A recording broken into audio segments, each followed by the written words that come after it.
Hello, I'm Haider Malik, host of the MEMI Financial Group podcast. Today's topic is Building the North, financing remote construction projects in northern Canada.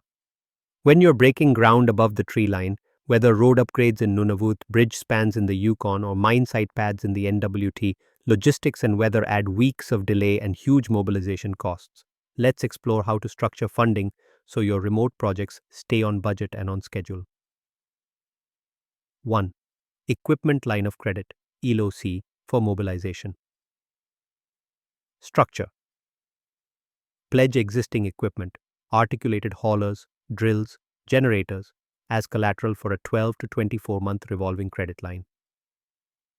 Benefit.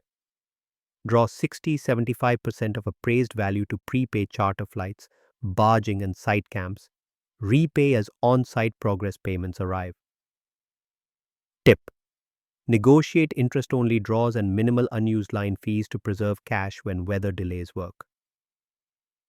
2. Short-term project loans. Structure.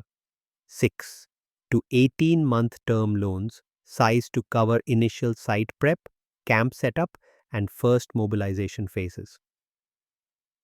Benefit.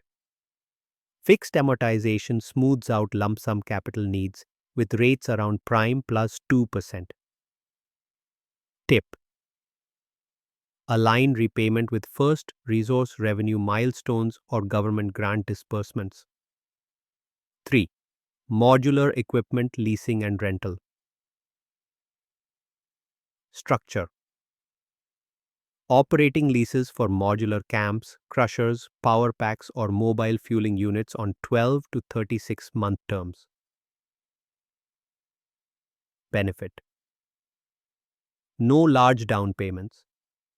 Lessors handle winterization, transport resets, and maintenance. Tip.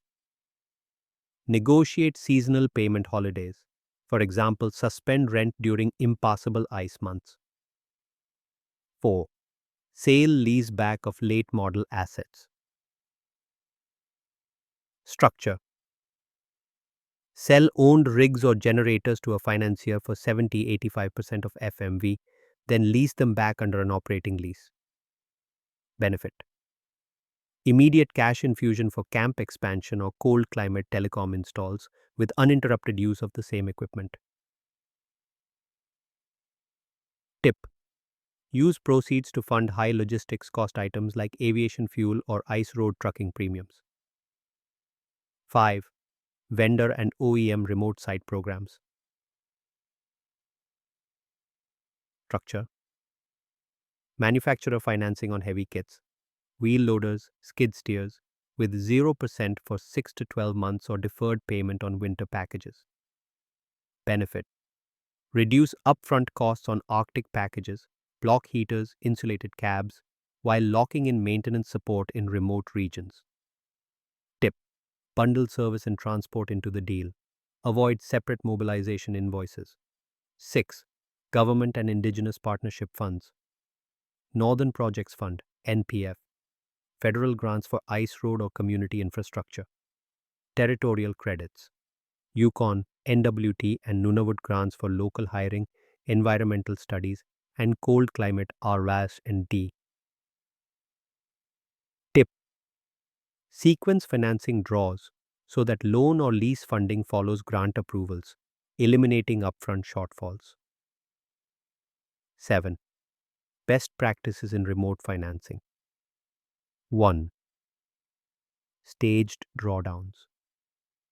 Break financing into tranches tied to project milestones, camp installation, access road completion, first pour, minimizing idle balance interest.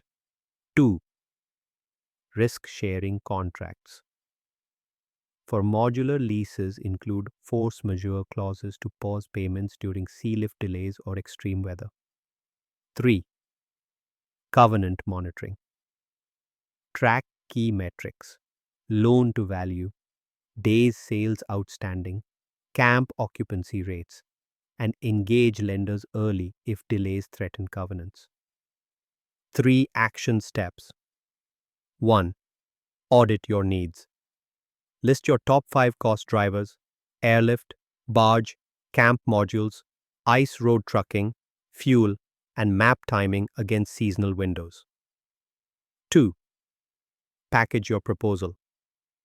Compile P/L forecasts, asset schedules with cold weather kits, insurance certificates, and indigenous partner letters of support.